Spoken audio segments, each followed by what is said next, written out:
Ok, iniciamos. Entonces, dice así con entonado acento, muchachos. Para la clase de hoy vamos a necesitar dos cosas. Acuérdense que tenemos un, un notebook que es interactivo, que se llama capítulo 5, preparación datos interactivo, porque la idea es que vamos haciendo la clase y vamos comparando con cada partecita de la que tenemos. Entonces, para poder empezar la clase, por favor, debemos ejecutar, creo que las primeras 5 celdas de ese Python interactivo, porque si no, pues no va a funcionar. ¿Alguien no estuvo en la clase pasada? ¿Alguien quiere que miremos un poquito esto o vamos es para adelante? Profesor, yo soy el estudiante de la UPTC, el de doctorado. Esta es la primera vez que me conecto. He visto los videos, pero no tengo acceso a este notebook. ¿Sería posible que me lo pueda compartir por correo al finalizar, por favor? Al finalizar, espérate, Adrián, ¿cómo hago esto? Muchas gracias. A ver, yo creo que se lo puedo compartir. Dame tu correo electrónico. Lo voy a escribir al chat. Ok, por favor.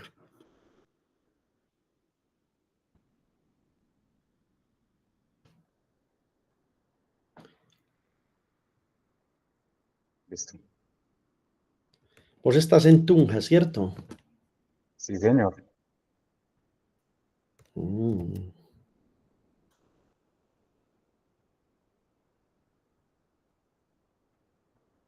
Listo, ya te compartí el notebook. Listo. Muchísimas gracias, profe. Ahí lo tienes. Entonces, todos deben cargar. Bueno, haz una copia, Adrián, porque creo que te puse como editor del mío. Entonces, haz una copia y cargas este notebook, ¿ok? Ok, entonces lo que tenemos aquí son 569 muestras, tenemos 30 features, unas clases que están desbalanceadas, cáncer maligno 212, cáncer benigno 357, y el objetivo del dataset y el entrenamiento de la red neuronal es clasificar tumores con base en con base en el entrenamiento que hagamos de esta red. Entonces, bueno, ejecutamos los primeros, creo que 4 o 5. Debemos ir casi que hasta la parte de, estábamos en Outliers, estábamos bueno, deben ejecutar hasta la parte anterior a la sección 3, que es transformación de datos. Listo. Esa es la parte que vamos a ver en el día de hoy. Entonces debemos tener todo eso ejecutado para que podamos hacer la transformación de datos y pues no tengamos problemas ejecutando lo que necesitamos. Todo esto lo expliqué en la clase pasada. Entonces, vamos bien. Limpieza de datos, en fin, nuestros compañeros de maestría en estadística nos ayudaron mucho en todo esto. Ok, es la celda 5. Listo. Seguiría la celda 6, pero esa apenas la vamos a ejecutar después de ver un poco la teoría. Ok. Entonces, Danilo admitir. Ok. Bien, ahora sigamos con la parte de la teoría de este tema. Entonces, ocultar esto. ¿Dónde estoy aquí? Full screen. Ok. Espérense que me fui por allá muy lejos, muy lejos, muy lejos. Y no quiero estar tan lejos. Ay, Dios.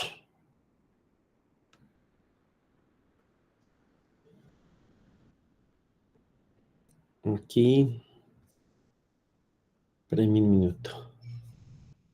Estoy llegando donde quiero. Listo. Ok. Entonces, el tema que nos ocupa hoy es el tema de codificación de variables categóricas. ¿Cómo codificamos las variables? Entonces, aquí hay una técnica que es muy estándar en muchos cursos de IA, pues la deben haber visto, se llama el one-hot encoding, que es convertir cada categoría en un vector binario. Por ejemplo, si uno tiene un dataset que se llama iris, enseguida les voy a mostrar qué es el dataset iris, entonces uno podría tener la distribución del iris en 4 clases. Entonces uno a la clase 1 le pone 1, perdón, a la categoría 1, a las otras 0 y así sucesivamente. La idea es, evitar sesgos numéricos, entonces tratar de hacer un one-hot encoding interesante para poder mostrarle a la red neuronal con base en números lo que uno tiene como categorías o características o samples. Listo. Entonces, hay un dataset que se llama Iris, que utiliza un conjunto de etiquetas one-hot. Este dataset tiene 150 filas por 3 columnas. Profe, ¿de dónde viene este dataset? Es un poco distinto al que les mostré o al que tenemos en el ejemplo, que es el de cáncer de mama, pero me interesa también este dataset porque vamos a trabajar con él en el siguiente capítulo.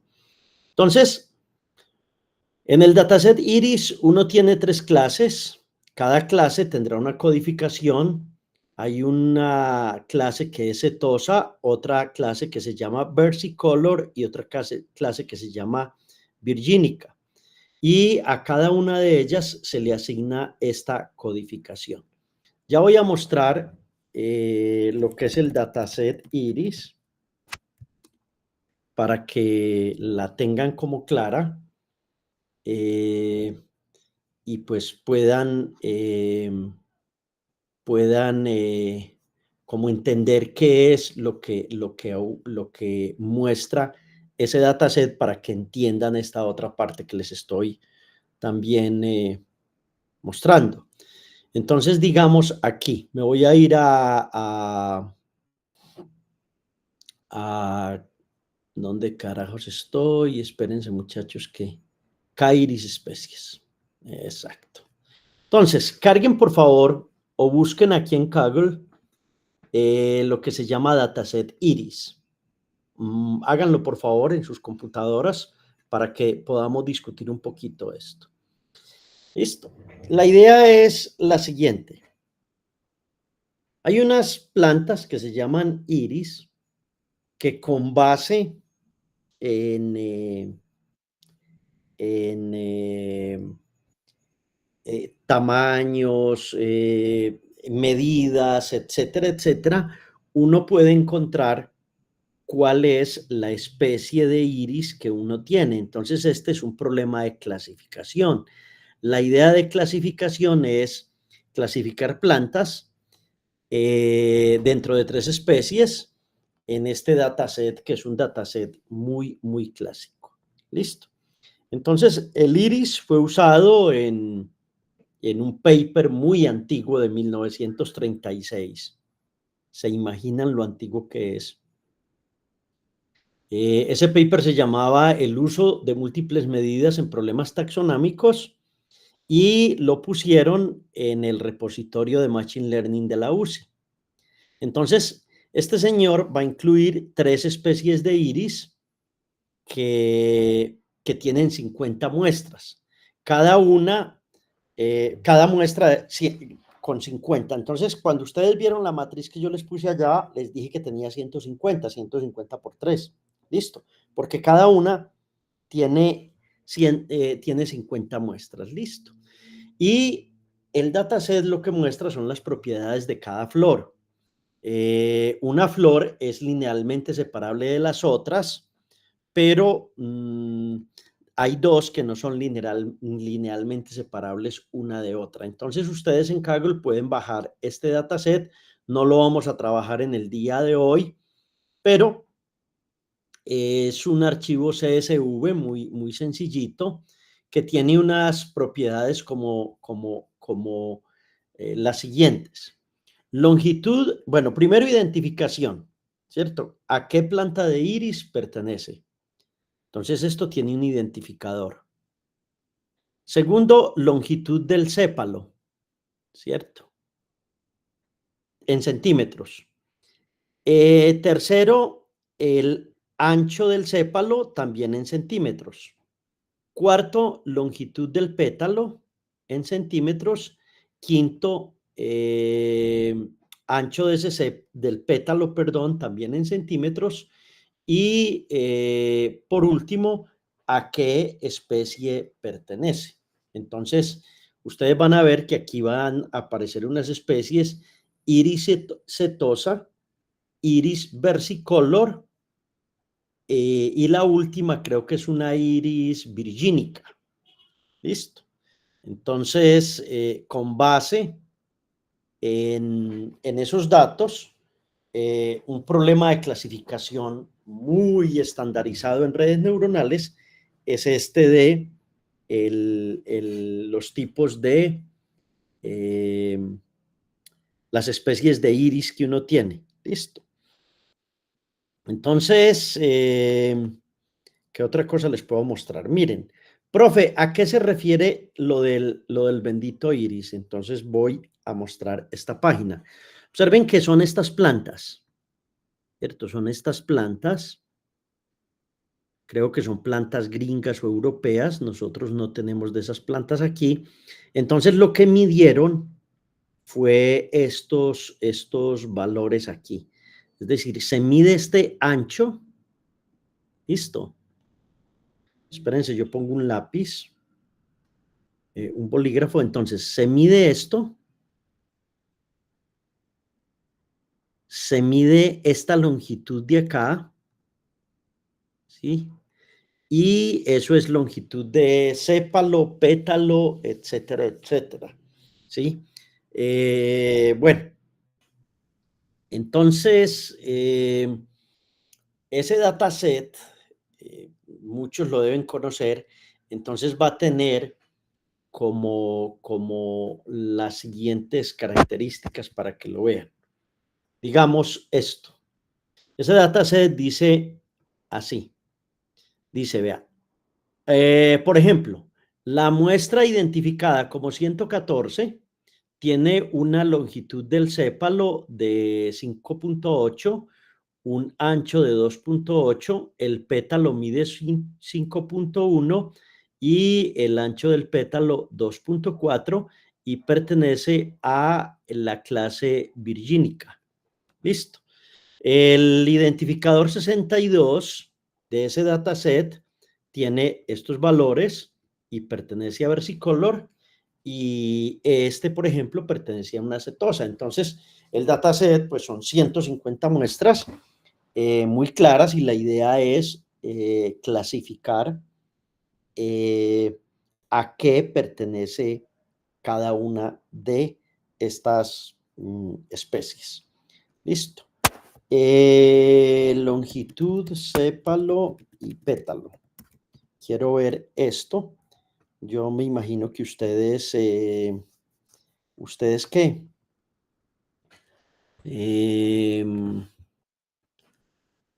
Vamos a verlo aquí, en esta diapositiva, como para que uno tenga claro, profe, eso de dónde viene, o sea, de dónde viene la bendita longitud del sépalo y del pétalo. Entonces, observen aquí, ya les muestro esto. Ustedes me dirán, profe, te estás gastando el tiempo en cosas que no valen la pena. Pues a mí me parece que sí valen por una razón, porque hay que entender cuál es el bendito problema que uno está resolviendo, ¿cierto? Aquí está. Mire, estos son los pétalos. Entonces se mide el ancho y el largo del pétalo, y los sépalos son esas partecitas que están antes del pétalo. Yo lo tengo que hacer porque pues a mí ya se me olvidó la morfología vegetal. Entonces lo que midieron fue el ancho de estas partecitas que hay aquí, ¿sí? Este ancho antes de que salga la flor. Y ese es el sépalo y el pétalo. Me refiero a esto, los sépalos son esta parte. Listo. Los pétalos son esta otra parte.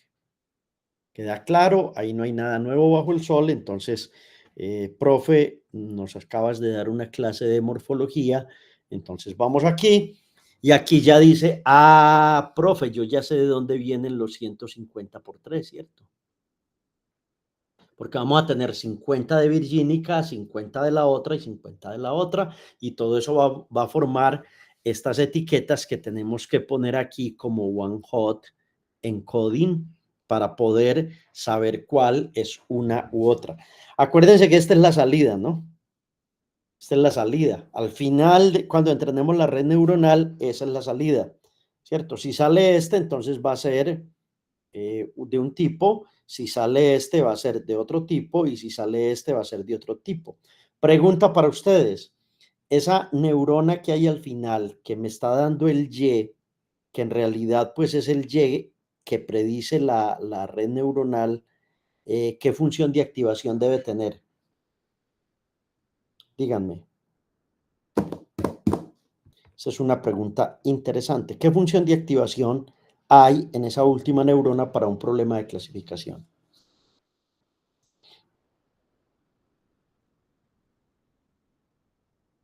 Alguien que me diga. Relu,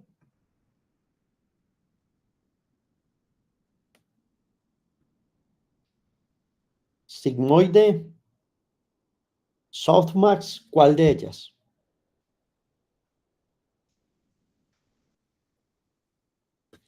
Ni idea. Profe, yo creo que Relu. Relu no. Sigmoide. Sigmoide. Los problemas de clasificación no llevan, no se hacen con Relu. Bueno, softmax, aquí me gusta una respuesta. Softmax porque porque son más de 2 clases, son 3 clases. Entonces, usamos sigmoide cuando tenemos ¿cuántas clases? 2. Y usamos softmax cuando tenemos 3. ¿Listo? Bueno, en principio eso parece ser de esa manera. Sigamos con esta diapositiva que me estoy demorando más de lo que yo me debía demorar en este dataset. Listo. Al procesar el dataset iris por una red neuronal con una activación sigmoide, no lo estamos haciendo con softmax, ¿qué combinación de técnicas es la más apropiada? Esta es una pregunta interesante porque va a conectar normalización, estandarización con one hot encoding. Entonces, tratemos como de mirar este problema. Procesamos con una activación, con una función de activación sigmoide. ¿Qué combinación de técnicas es la más apropiada? Pero acabamos de decir que tiene que ser una softmax. Entonces, ¿qué está pasando aquí? Díganme. Emanuel, dale. Emanuel. Un poco mal, pero te escuchamos. Escuchamos atrás como un ruido de fondo muy fuerte.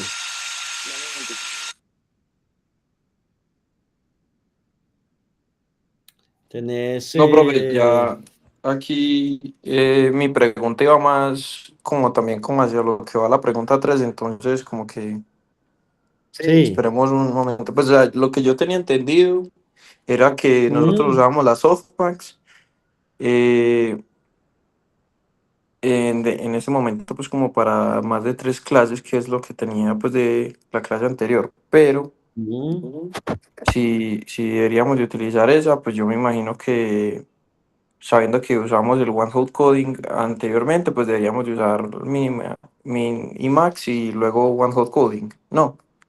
No, eso es importante, Manuel, y lo acabo de escribir en el chat. Sigmoid devuelve valores independientes entre 0 y 1, ¿cierto? Como estamos haciendo un one-hot encoding 0, 1, pues 1, 0, 0, 0, 1, 0 o 0, 0, 1, podemos usar sigmoide porque son independientes. Pero cuando usas softmax, se devuelve un vector cuya suma es 1. Pero ¿qué va a pasar? ¿Qué va a pasar? El usar softmax o el usar sigmoid depende de la arquitectura de la última capa. Me explico, si vas a trabajar con este dataset Iris, podrías tener en la última capa 3 neuronas, ¿sí o no? Correspondientes al caso al caso de, de las 3 clasificaciones que tienes que hacer. Y entonces puedes tener 0,1, 0,1, 0,1 en cada caso. Pero esto dejémoslo para el capítulo que sigue. En el capítulo que sigue vamos a trabajar clasificaciones y vamos a empezar a trabajar con ese señor y van a entender un poco más esta parte. Lo que es importante ahora es lo siguiente. Sigmoide devuelve valores independientes entre 0 y 1. ¿Listo? Para cada neurona, para cada neurona.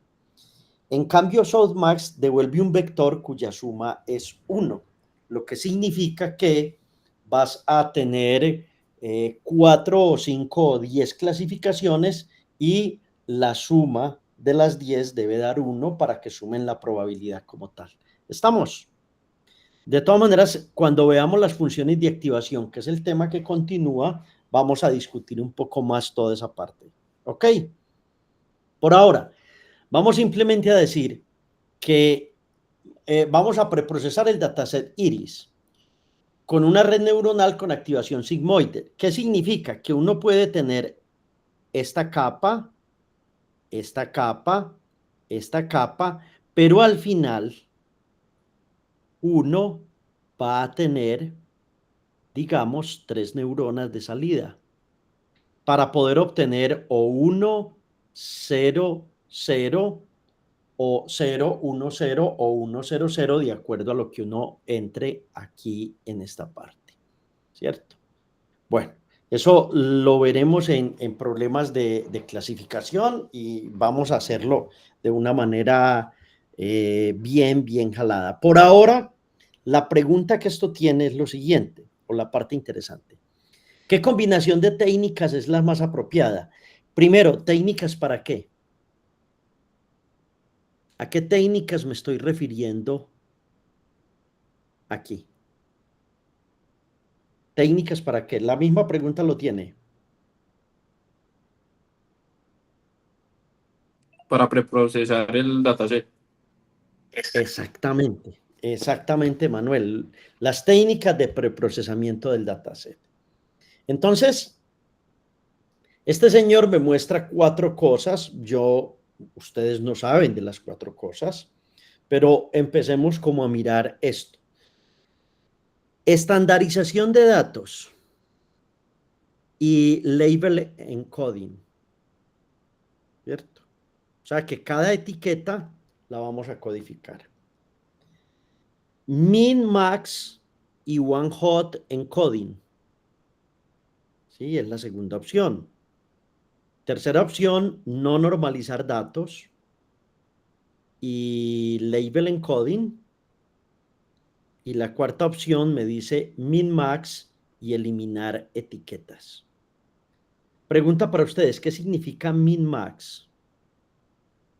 Acuérdense de su curso de estadística básico.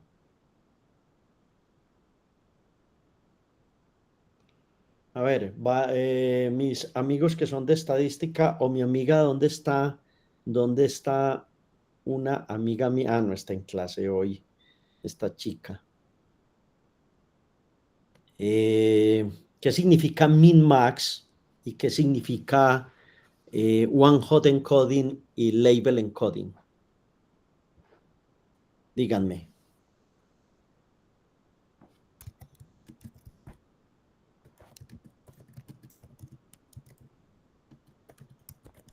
Díganme, ¿tienen idea? Pues por el nombre, profe, yo creo que se refiere pues a encontrar los máximos y los mínimos valores del dataset para pues estandarizar como todos ellos como sobre un mismo valor y ya llevarlos al preprocesado, pues como para tener una generalización de los datos. Perfectamente, perfectamente. Es eso de lo que dices. Ahora, ¿qué es label encoding y one-hot encoding?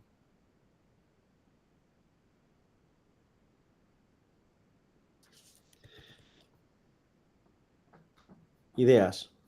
Yo pensaría que el label encoding transforma las categorías a números. Entonces, si tenemos 5 categorías, vamos a tener los números del 0 al 4, por ejemplo. Sí. ¿Y cuál es la diferencia con one-hot encoding? No estoy Los seguro. binario. ¿Cómo? One-hot encoding toma todas las etiquetas de la variable y los pasa a binarios, entonces crea Las muchas más pasa. columnas en el dataset.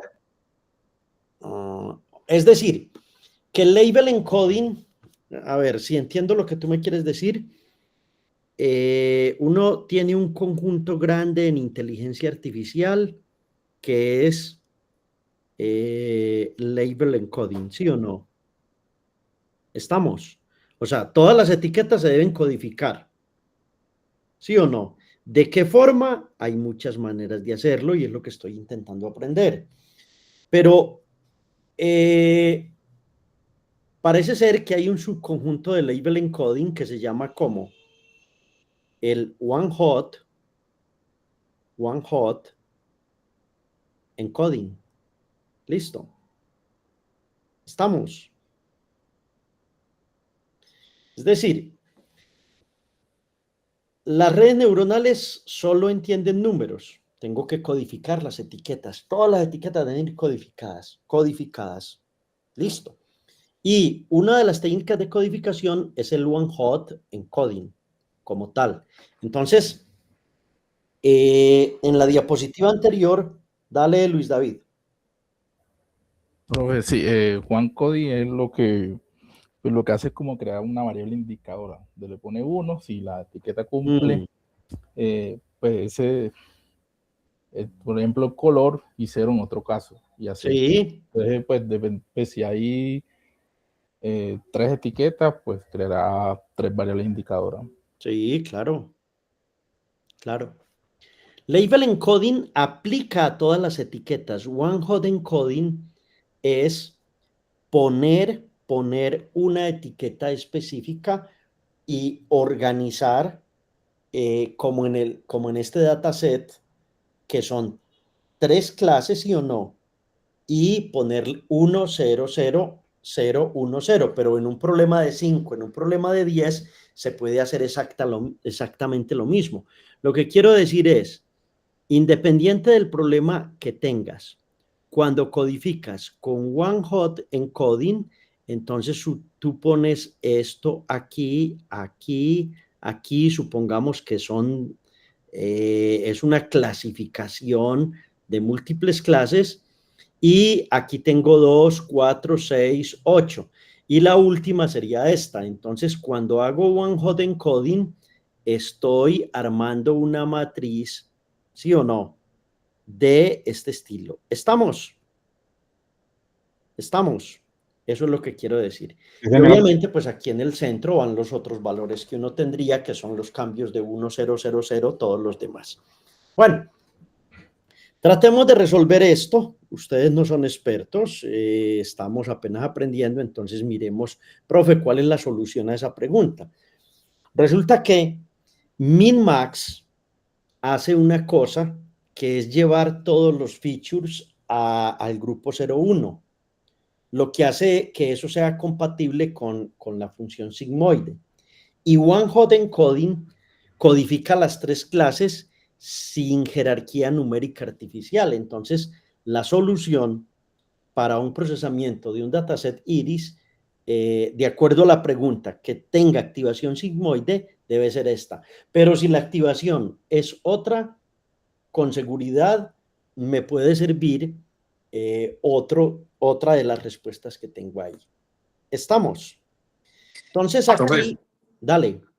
Pero entonces, si la sigmoide es la que me entrega los valores entre 0 y 1, ¿de qué me sirve el min-max? Sí, o bueno, ¿de qué me sirve la sigmoide? Sí, sabiendo que ya la min-max no es como mi función de activación que me limita mis valores entre 0 y 1.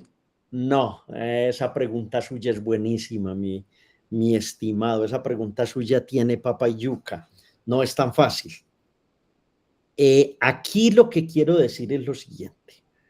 Me tengo que ir a este señor, porque no le he explicado bien esto a usted y por eso me hace esa pregunta. Usted por eso me hace esa pregunta. Permítame que hay que responderle muy bien porque la pregunta tiene su cuento. Mire. Resulta lo siguiente, joven. Miremos esta tabla que hay aquí. ¿Cierto? Eso es unos ejemplitos muy, bueno, pongamos que sí estoy de acuerdo con esto. Y aquí tengo la tablita, listo. ¿La ven? Listo. Profesor, ¿a qué se refiere el min-max que va al conjunto 0, 1? ¿Cierto? Eso es lo primero que tengo que aclarar en un dataset de estos y que en general va a pasar con la gran mayoría de los datasets que hagamos. Resulta que este es el identificador 114, el 62, el 33, el 107 y el 7. ¿Cuántos dijimos que tenía ese dataset? 150. 150, perfecto. Entonces ahí tenemos un subconjunto del conjunto grande que son 150. Entonces, cuando digo que el min-max significa lo siguiente, estos números no se le deben entregar a la red neuronal. Estos números ni por el carajo se los debo entregar a la red neuronal. ¿Por qué razón? O sea, ¿qué razón tendrían ustedes para no entregar estos números tal cual están? Díganme. Una razón sería el uso de la memoria. El uso de la memoria. Y habría otra razón. Las El tema multiplicaciones de la matriciales. normalización. ¿Cómo? El tema de la normalización. El tema de la normalización y el tema de las multiplicaciones que tienes que hacer cuando calculas o vectorizas las matrices. Entonces, ¿qué pasa? Estos números los tenemos que normalizar y ponerlos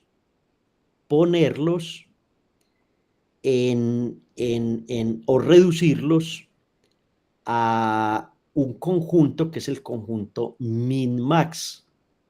El conjunto min-max dice que cualquier valor de un dataset debería normalizarse para llevarlo a estos valores entre 0 y 1. Y aparte de eso, aquí tenemos la codificación, el one-hot encoding. Listo. Entonces, por eso le decía que esa pregunta suya tiene papa y yuca, en el sentido en que yo no puedo entrarle estos números a la red neuronal. Esto no tiene sentido porque lo que estoy haciendo es multiplicaciones matriciales, estoy entrando números que van a hacer que eso sea mucho más complejo.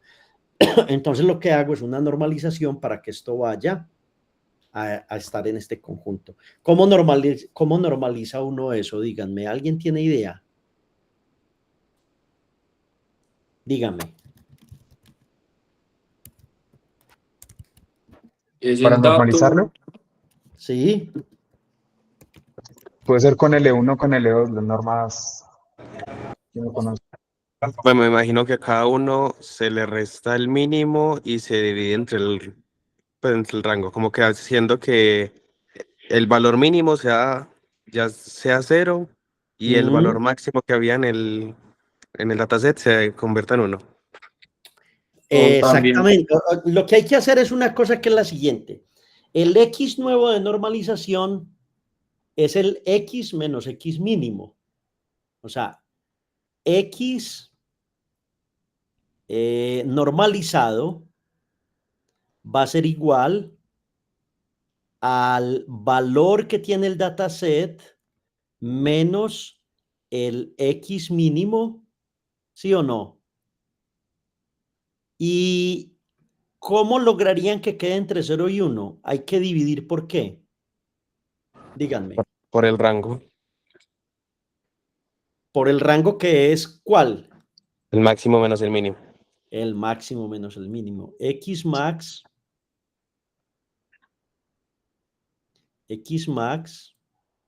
menos X min.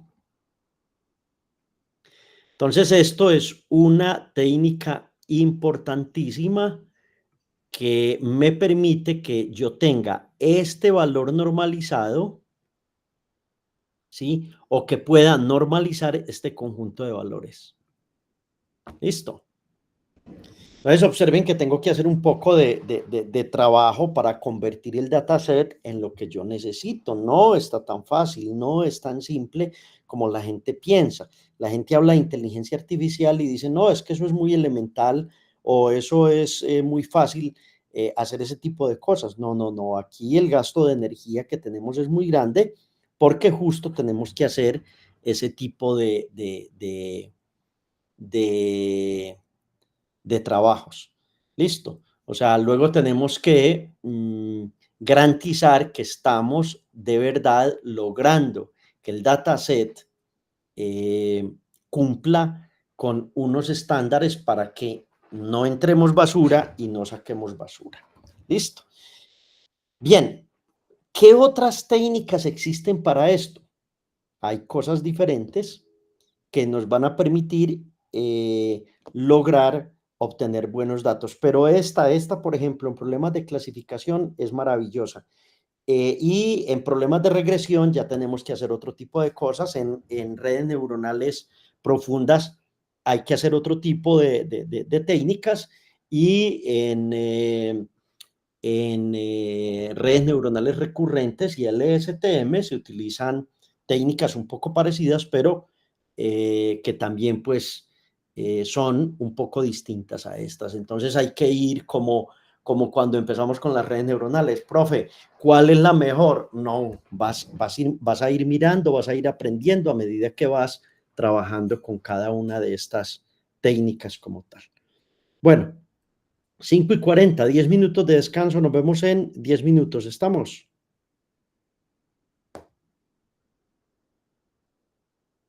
Chao, chao. En 10 minutos nos vemos.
Bien, seguimos.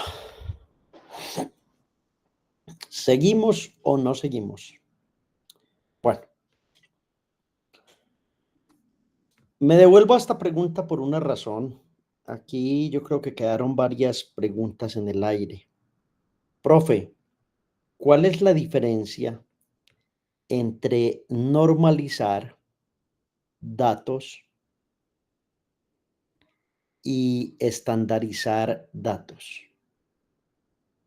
Es decir, ustedes tienen un dataset gigante, como el que estamos viendo de cáncer de mama o como el iris o como cualquier otro. Y le están diciendo a usted, haga ingeniería de características. Entonces, venga, modelemos esos datos para podérselos entregar a una red neuronal, entrenarla y que ella nos dé predicciones, que haga un aprendizaje automático. Entonces, aquí tenemos dos cosas o varias palabras que en esta pregunta quedan como en el aire. Codificar etiquetas, pues bueno, eso ya lo expliqué. Y One Hot Encoding ya también lo expliqué. Y creo que la práctica hacia el maestro, esto lo harán a futuro. Pero aquí hay dos palabras que son, o tres: estandarización, normalización y min-max. ¿Quién me dice o si alguien sabe cuál es la diferencia entre normalizar datos y estandarizar datos? ¿Qué significa eso, muchachos? Díganme.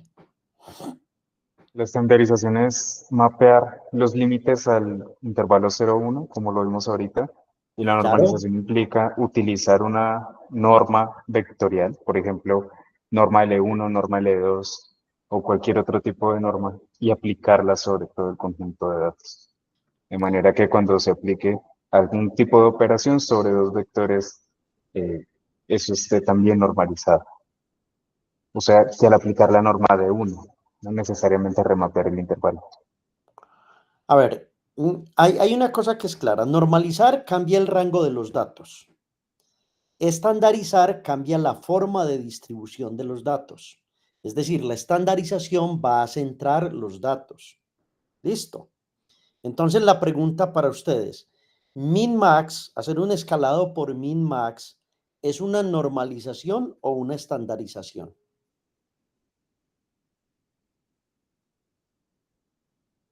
Díganme. Por estandarización. No. Min-max, que es lo que vimos ahora de convertir a un rango 1-0, es un trabajo de normalización. Listo. Min-max. Ok. Entonces, ¿qué pasa con una escala min-max? La normalización toma los datos y los aplasta o los estira para que encajen dentro de un rango predefinido y exacto. Casi siempre ese rango va a ser 0,1. Entonces, normalizar es llevar estos datos a un rango 0,1. Listo. Eso es muy importante en este curso de posgrado, muchachos, porque no es lo mismo normalizar que estandarizar. Listo. Entonces, ¿cómo se hace, profe? Ya lo vimos. El valor de normalización es el valor X menos el X mínimo sobre el X máximo menos el X mínimo. ¿Qué pasa con la normalización? Que es muy sensible a los valores atípicos. Por ejemplo, si uno tiene un solo valor extremo en el dataset, digamos, un salario de 1.000.000, y el resto de personas ganan 50.000, entonces ese valor se va a convertir en 1 y todos los otros datos quedarán comprimidos en un espacio diminuto muy cerca de 0. Entonces, ¿qué pasa con la normalización? Que hay que revisar que no tenga uno valores atípicos porque se lo come el tigre. Listo. Es decir, si uno va a llevar un dataset a 0,1, hay que mirar que no hayan valores atípicos. Si ustedes miran el iris dataset, ese iris dataset no tenía valores de sépalo o de tamaño de sépalo de pétalo de 1 metro o de 50 centímetros. Todo estaba en una escala realmente pequeña, entonces una normalización en un dataset de esos es más que suficiente. Listo. Es importante eso. ¿Cuándo usa uno normalización? Cuando sabe que la distribución no es una gaussiana, que no tiene forma de campana.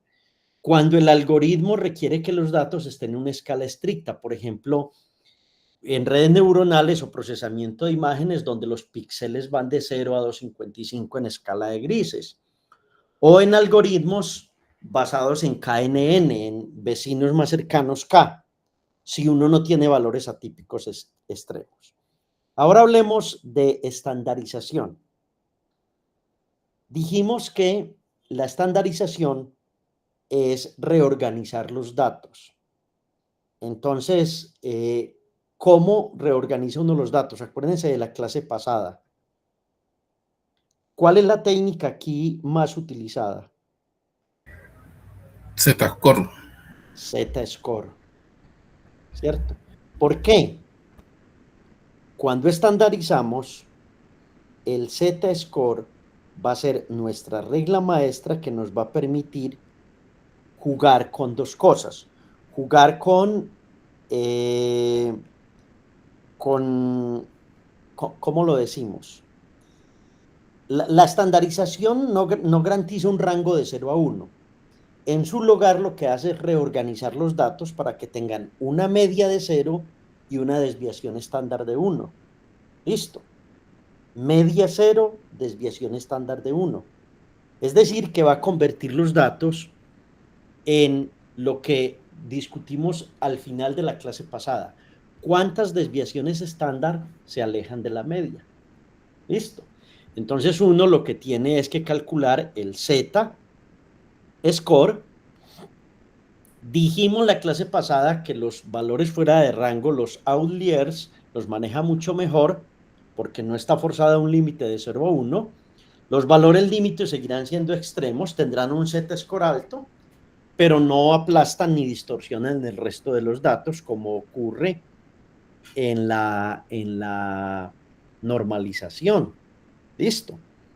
Entonces, ¿cuándo uno usa estandarización? Cuando los datos siguen una distribución normal o una campana de Gauss, cuando se usa un algoritmo que asume que los datos están centrados en el cero, como el PCA. Enseguida les hablo del PCA, de las componentes principales, la regresión lineal, la regresión logística y las máquinas de vectores de soporte, las SVM. Entonces, casi que sería muy bueno que ustedes hicieran una tabla o estudiaran del capítulo lo siguiente. Profe, ¿qué diferencia la normalización de la estandarización? ¿Cierto? Fundamentalmente es el Z-score en la estandarización y la normalización siempre se hace con min-max. ¿Ok? Se ajustan los datos de 0 a 1 en normalización y los outliers nos van a arruinar toda la escala. En cambio, la estandarización no nos va a arruinar la escala. Listo.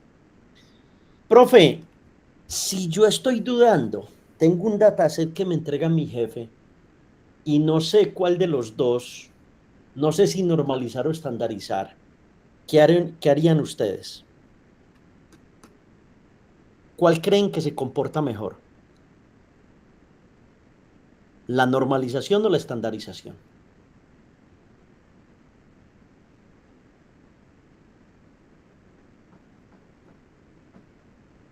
Pregunta.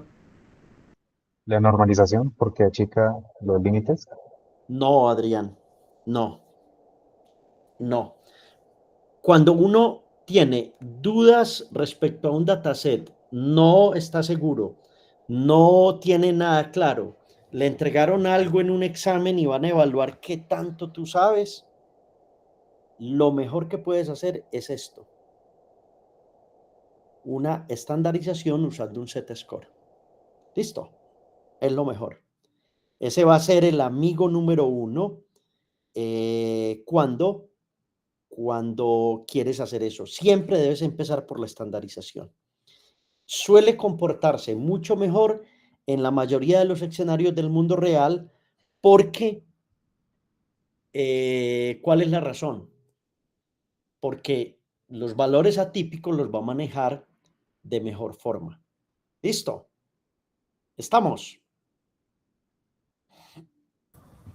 Profe, pero, Mm, o sea, nosotros ya sabemos cómo calcular el Z-score, ¿cierto? sí, Pero, señor. ¿cómo transformamos los datos? O sea, ¿qué fórmula se usa ahí para que queden así estandarizados? Ah, es justo la del Z-score, que es la media, ¿sí o no? Es, ya vimos, es X, Mm, Z es igual, Z es igual al valor correcto. X Ujú. que estás tomando, menos La media. mu Eso. sobre Sigma. sigma. Entonces, aquí de esta clase que llevamos una hora discutiendo esto, hay dos cosas importantes y es, vimos ya dos fórmulas. Esta, que es fundamental en esta estandarización, listo. Y min-max, que es fundamental en normalización. ¿Alguien levantó la mano? Cuéntenme. Profe, Sí, Danilo, dale. una pregunta. ¿Se podría decir que los datos estandarizados están normalmente distribuidos? Sí, claro, justamente lo que quieres hacer es eso, es hacer una distribución normal de ellos y evitarte que los outliers, o sea, los datos que están muy por fuera, realmente te dañen tu sistema. Listo. La normalización maneja muy mal los outliers o los datos que están por fuera de un dataset. ¿Ok? Bien. Profe, ¿Qué hay, Cristian? si en ese mismo caso en el que dijiste cómo iban a saber cuánto sabe uno y te dan así, como bueno, si no sé nada, pues utilizo la estandarización porque no sé si hay datos atípicos que dañen las cosas. Pero si me dan acceso a la base de datos, como que miro en la base de datos y veo que de pronto no hay tantos datos atípicos o estos no son tan bruscos, sí sería mejor opción ahí usar la normalización, ¿cierto? Sí, claro. Si no tienes datos muy por fuera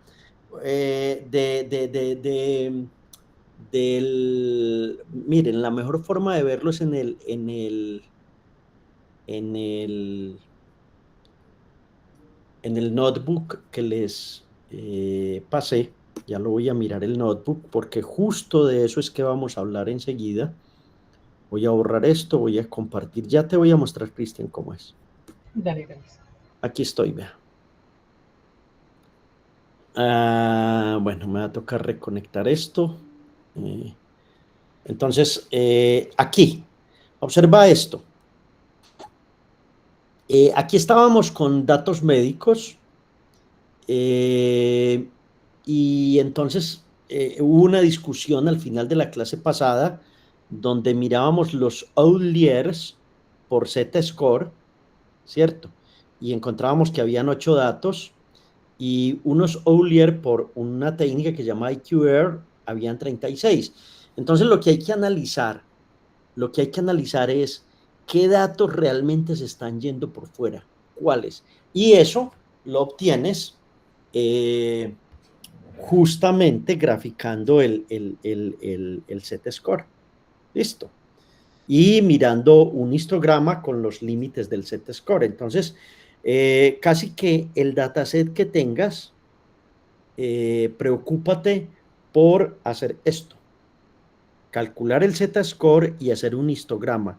Ese histograma te va a decir qué tan alejados están los datos y si definitivamente no hay alejamiento de los datos, sino que se comporta como una campana, ese conjunto de datos, entonces nos vamos por normalización de una, no por estandarización. ¿Ok, Cristian? Gracias. Bien. Sigamos con esto, por favor, vayan a la sección 3, transformación de datos, y aquí hay algo que es una regla de oro de, del Machine Learning y que poca gente le pone atención. Resulta que en la sección 3 vamos a transformar los datos. Ya sabemos que hay una discusión en el capítulo del libro sobre normalización y estandarización y sobre one-hot encoding. Pero, profe, aquí hay un error frecuente. Resulta que mucha gente hace este error. Listo.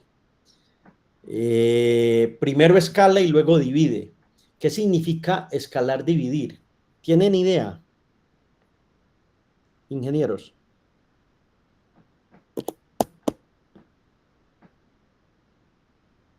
¿Tienen idea de qué es lo que está diciendo ese señor ahí? Díganme.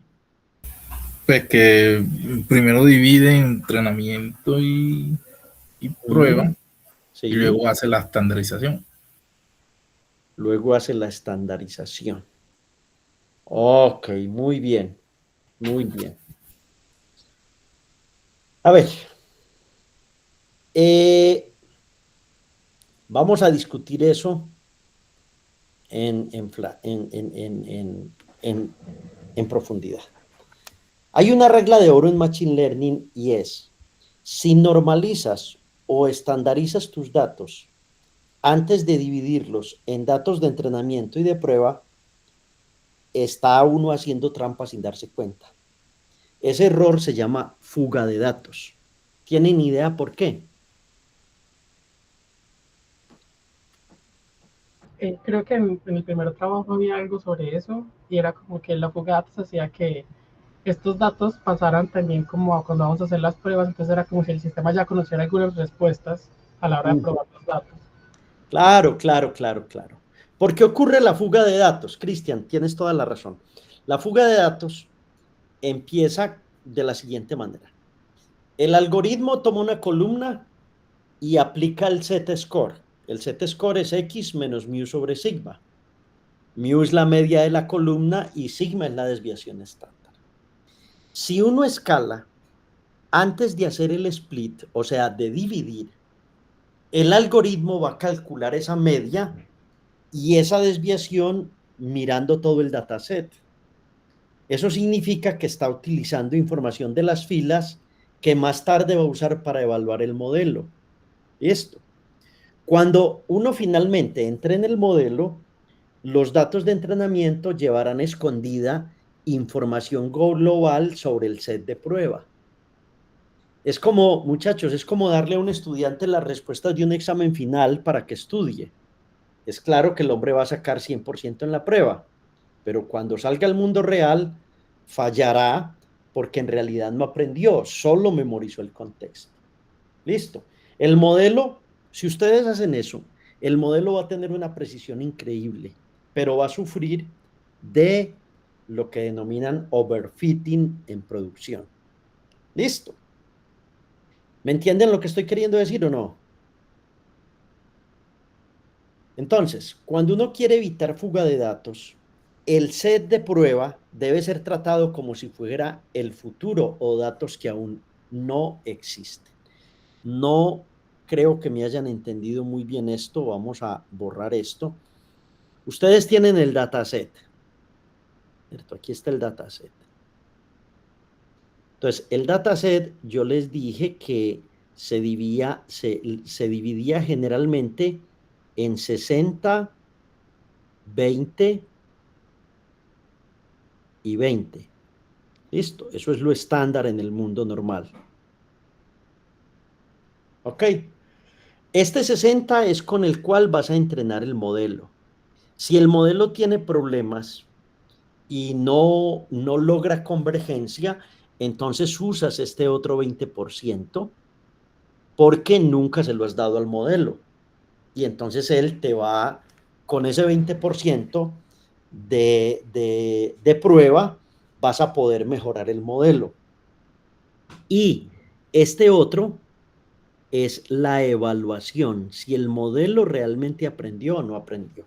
Mucha gente utiliza la relación 80-20 o 70-30, ¿cierto? Y lo hacen y les funciona, no hay ningún problema, pues porque lo hacen bien. Entonces, ¿qué pasa aquí? La idea es que uno podría coger todo el dataset y estandarizarlo.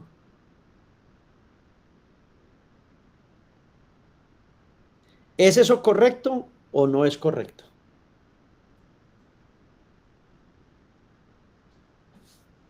Es la discusión que estamos dando.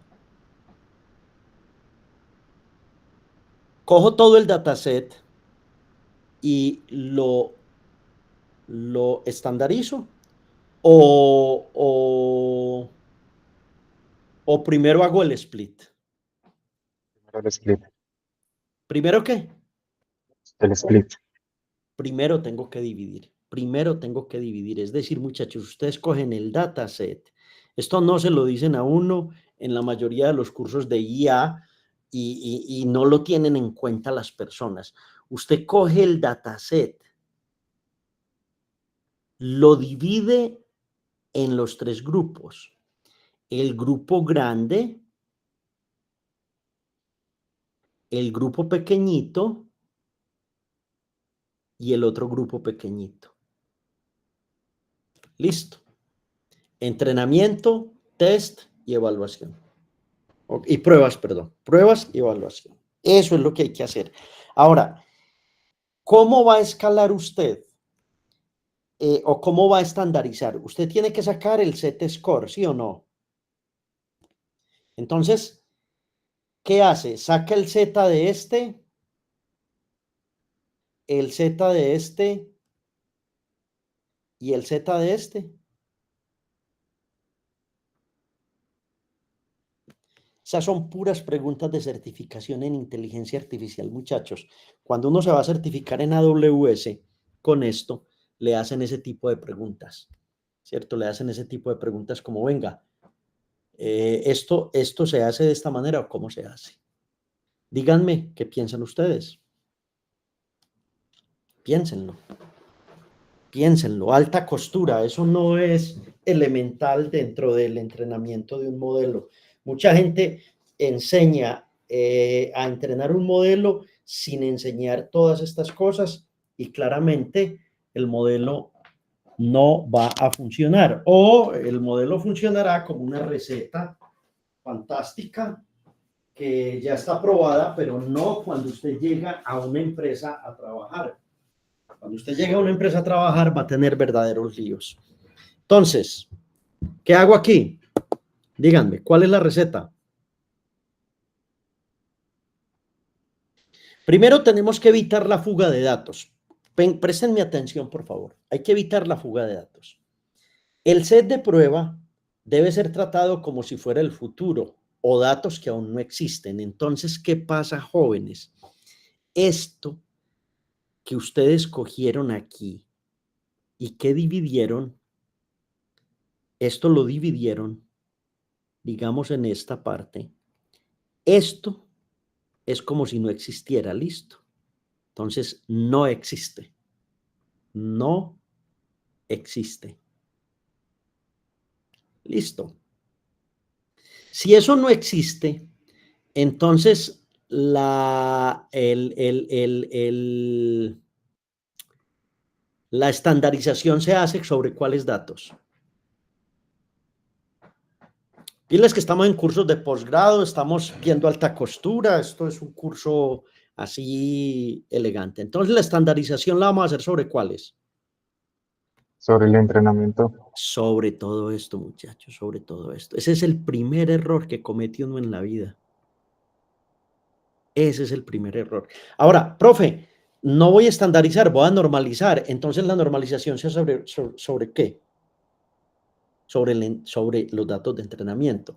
Hablo de la estandarización porque pues es la técnica número 1 y es la que les va a servir y es la que ustedes calculan el Z-score ahí. Listo. Entonces, El orden correcto es el siguiente, muchachos. Primero dividen. Vamos a separar los datos de entrenamiento y de prueba. Supongamos que no tenemos los otros, entonces borro aquí y tomo el dataset. ¡Pah! Dataset y corto. Primero corto esto. ¿En cuánto? En 80-20, 70-30 o 60-20-20, como quiera. Listo. Entonces, primero divido. Segundo, calculo la media y la varianza usando los datos de entrenamiento. Entonces, aquí, pilas con esto, se calcula sigma y mu. De estos señores, solo de los que tengo aquí en rojo. Insisto en esto porque la mayoría de la gente comete el error de entrenar una red neuronal calculando Z-score con todo el conjunto. Y eso es lo primero que uno dice, no, vení, estás más equivocado que un carajo. Listo. Luego, aplica uno la fórmula matemática Lex-Train usando los cálculos, ¿cierto? Escala el entrenamiento y luego va a escalar la prueba. ¿Cómo escala uno la prueba?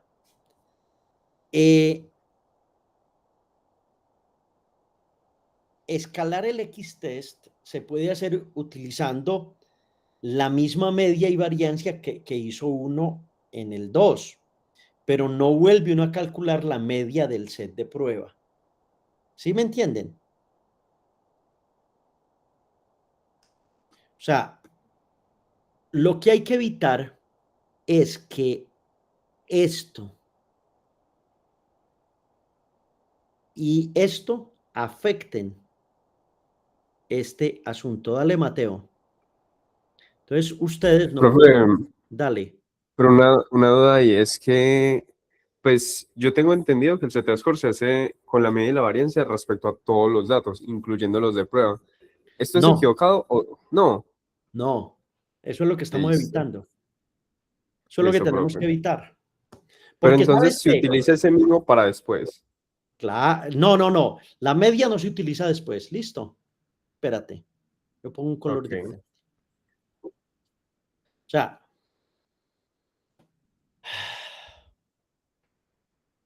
lo que no se puede hacer es calcular la media del set de prueba exclusivamente. ¿Me entiende?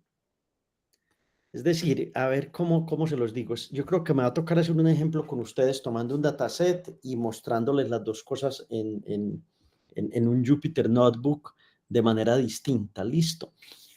O sea, la idea es que si tú haces todo esto sobre estos datos, estás ya logrando un overfitting en la red porque estos señores que están aquí ya van a tener esta información. Y entonces la red neuronal, cuando la entrenes, ya le vas a dar cuál es el resultado que esperas. ¿Qué es lo que hay que evitar? Que estos datos te dañen el entrenamiento de la red. Entonces, ¿qué hay que hacer con ellos? Estos son datos que en la práctica, mejor dicho, quítelos de aquí. En la práctica, estos manes son datos de futuro. Estos manes no existen. ¿Me entiende? Esto no existe. ¿Cuándo existe? Cuando ya después de que entrené la red, ya los puedo normalizar o los puedo estandarizar a ellos, ¿sí? Y empiezo a decirle a la red, venga, hágame esta predicción, hágame esta predicción, hágame esta predicción. ¿Lo entendieron? Profe, pero entonces ¿yo qué estadísticos uso para normalizar ese conjunto de prueba que se va a Ah, usar después?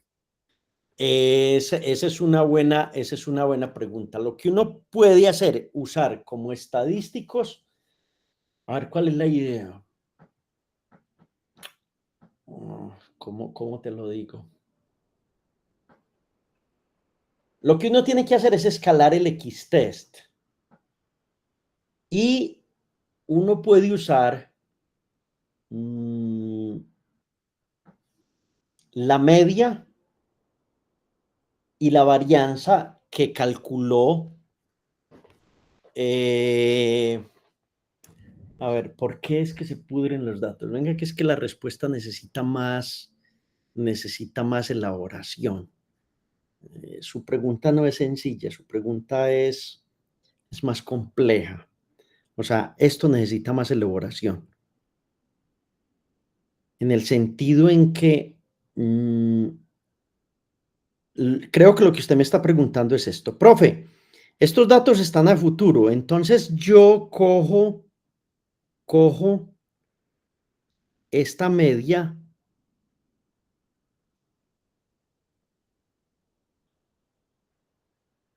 y esta desviación y la utilizo de nuevo en el X-Train. Esa es la pregunta, ¿cierto? Sí, profe, exactamente. Esa es la pregunta. Listo. Piensa en esto, Mateo. Si usaras esta media y esta sigma dentro del X-Train, ¿qué pasa con los datos que vas a obtener aquí? ¿Y qué pasa? Por eso te digo que es mejor que te lo enseñe con un notebook y ya me pusiste a pensar en un nuevo notebook para la próxima clase. Y es, ¿qué tal? Dale. Pues ahí tendrían, esos datos estarían como fuera del intervalo en el que realmente están, porque son datos distintos. Exacto, pero si lo hubiéramos hecho aquí todo el conjunto, Mateo, ¿qué hubiese pasado? Pues tomaríamos también esa parte que queremos intentar predecir con la red. Exacto, exacto, exacto. Yo creo que ya llegaste a la respuesta. Ya llegaste. Es decir, si tomas estos dos valores, pero después de dividir los datos, ¿cierto? Esto va a ser distinto que si haces todo para este conjunto con todos los datos. ¿Sí o no? Sí, profe. Es Sí, sí. totalmente. Creo que ya tengo una idea de cómo se pueden manejar esos estadísticos del entrenamiento. ¿Tú qué es lo que estudias, Mateo? Estadística, ¿cierto? No, ingeniería física, profe. Ah, usted es de ingeniería física, hermano, pero vio los cursos de estadística que son el 1 y el 2 ven en física, ¿no? Podemos ver el 2, pero yo no lo llegué a ver. Ah, ok. Lo que yo quisiera antes de que esto se vuelva solamente carreta es que lo probáramos para la próxima clase. Por ejemplo, coger un dataset, hacer el cálculo completo aquí, ¿cierto? Y hacer el cálculo dividiendo para mirar cuál es la diferencia. Porque de esa manera yo creo que a todos les va a quedar claro, listo. Les va a quedar claro. Pero en principio, de acuerdo a lo que yo, a lo que estoy explicando, no es bueno que incluyas tus datos de test dentro de este cálculo de todo el Z-score. ¿Listo? No. Lo que es bueno es que los quites de ahí y luego con ellos calcules el Z-score prima utilizando el mismo sigma y el mismo mu que tienes de este otro lado y son distintos. ¿Estamos? Es lo que acabo de discutir con Mateo y espero que lo hayan entendido, muchachos, y ya lo vamos a hacer aquí en esa preparación de datos. Descansemos. Uy, esta clase está larguísima. ¿O no? Vamos a hacer 6:26. ¿Por qué no nos ha rendido esta clase, muchachos? Díganme. Bien. Vamos a trabajar hasta las 35 más bien. Démonos el varillazo de 9 minutos más de clase. Yo no soy tan amigo de clases tan largas. Soy más amigo de clases cortitas. Entonces, bueno, primero dividimos, luego escalamos ajustando solo sobre el conjunto de entrenamiento. Es exactamente la misma frase que acabo de decirles ahorita. Entonces, estábamos en este dataset. Aquí está la división para evitar la fuga de datos. Entonces dividimos en xtemp, xtext, ytemp, ytest, y este es el train split, y vamos a tener un x, y y un test size de 0.20 y un random state de 42.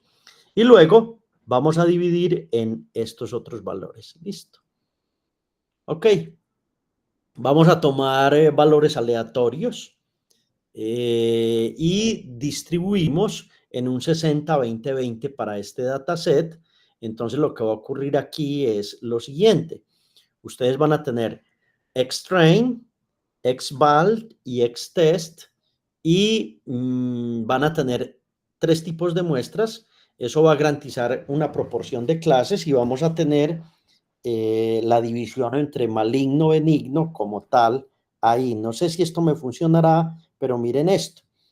El entrenamiento quedó con 341 muestras, 127 malignas, 214 benignas. Las muestras aquí fueron 114, 43 malignas, 71 benignas y el test 114, malignas 42, benignos 72. Entonces, en estos momentos, ¿estandarizamos o dividimos? Estandarizar, ya que está dividido. Exacto. Dividimos. Ahora vamos a estandarizar. Entonces, ahora vamos a usar el import standard scaler y el min scaler.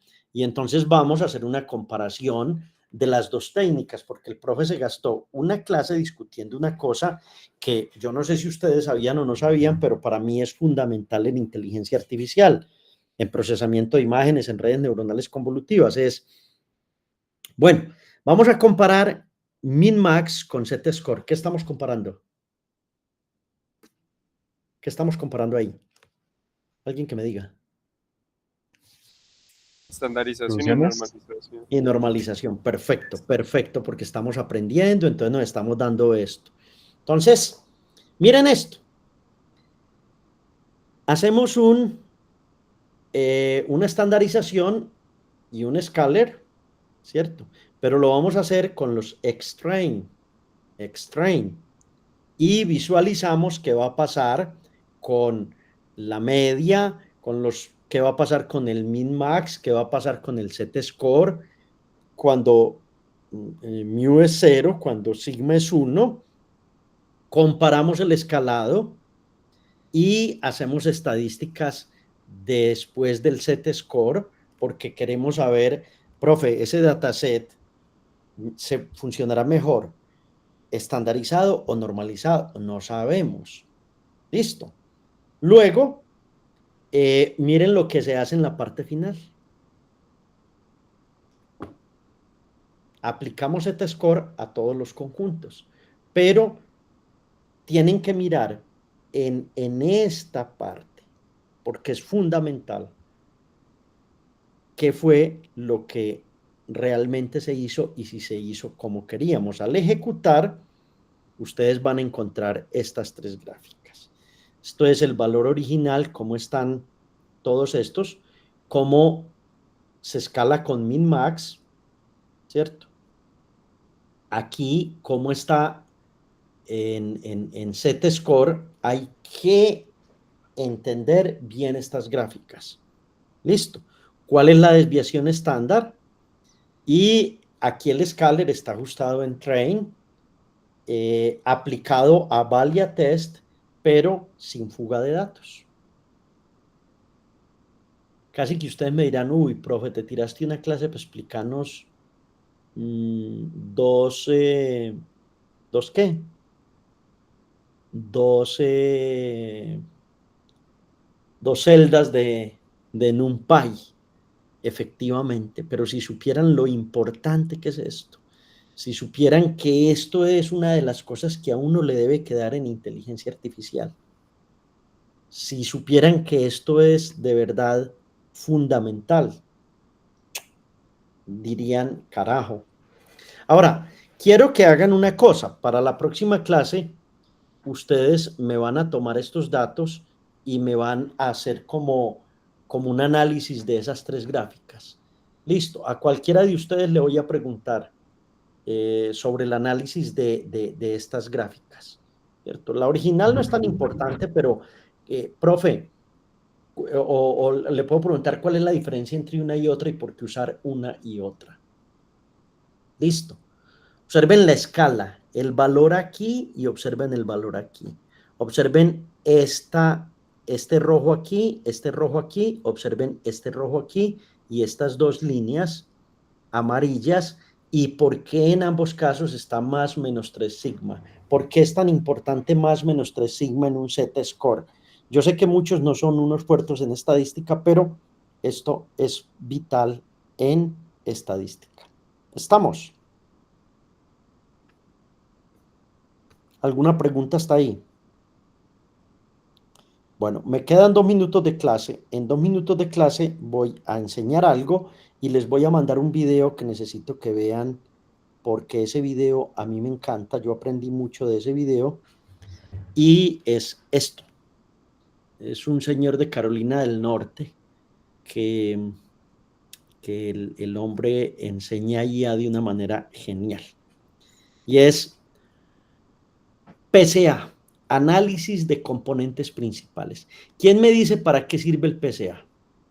O sea, tenemos el dataset, pero ya sabemos que se tiene que estandarizar o se tiene que normalizar. Sabemos que el Z-score es el mago, super mago, pero ¿para qué usamos PCA? Díganme. ¿Qué es el PCA?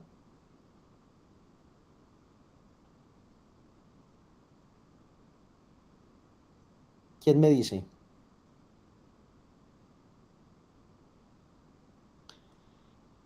Pero yo la verdad no lo conozco. No. Bueno, listo. PCA se llama análisis de componentes principales. Entonces, es una técnica que permite reducir la dimensionalidad.